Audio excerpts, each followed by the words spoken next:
The Central Board for Secondary Education has decided to cancel 10th and 12th exams scheduled for July 1st to 15th. Solicitor General Tushar Mehta informed the Supreme Court. The exams stand cancelled due to the COVID-19 pandemic. There were marathon deliberations over the conduct of exams that had been suspended in March due to the outbreak.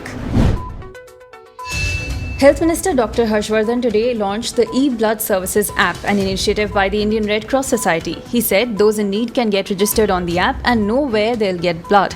They can also demand up to 4 units of blood.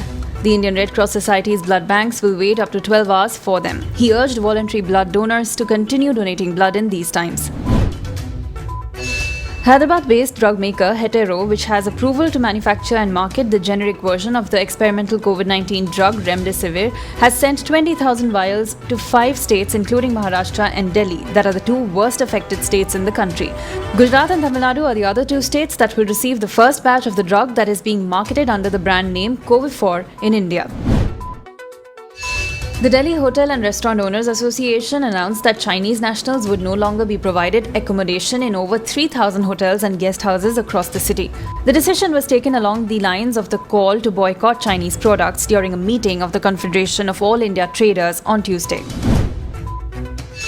According to media reports, new satellite images show that the Chinese have built a defensive position at the Galwan Valley site of the June 15th clashes in which 20 Indian Army personnel were killed. The Indian Express said that the army did not confirm or deny the existence of Chinese structures visible in the satellite images.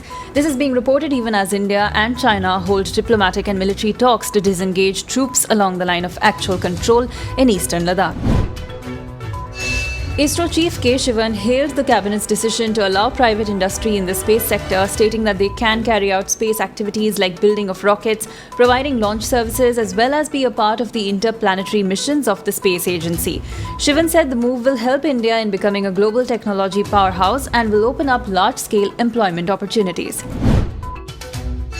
The Indian arm of global consumer giant Unilever said on Thursday it would rebrand its skin lightening cream Fair and Lovely, which has been criticized for promoting negative stereotypes related to darker skin tones. Hindustan Unilever said it would stop using the word fair in the brand, adding that the new name for the cream was awaiting regulatory approvals. A Madhya Pradesh Congress politician compared central government schemes to daughters that were forced upon the country to get a son, that is Vikas or development.